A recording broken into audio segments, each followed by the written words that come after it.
Angibingelele ibandla likaNkuluNkulu, ngibingelele nabalandeli bekhaya abangcwele.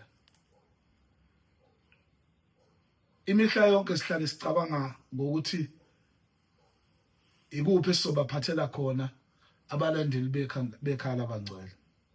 Nali ibandla lonkana sihlale sinakho ukufisa ukuthi emculweni ikuphi esingabaphathela khona. Namhlanje siphethe iCD ezothoba inhliziyo ezinkingeni naseyinqinambeni esisuke sikuzona, ezizosivuselela futhi ukuthi yilo nalo yakhumbula ukuthi kufanele ayithintithe bese ehambe eyobona uNkulunkulu.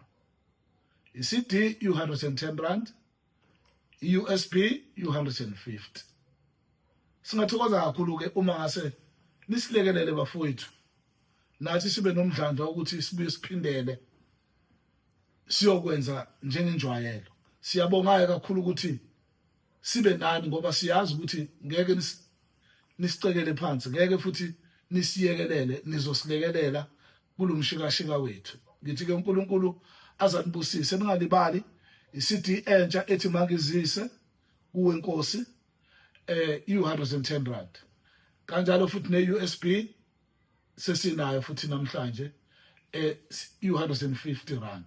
Siyothokoza kakhulu ukuthi nisilekelele, uNkulunkulu anibusise kulesi sikhathi samanje.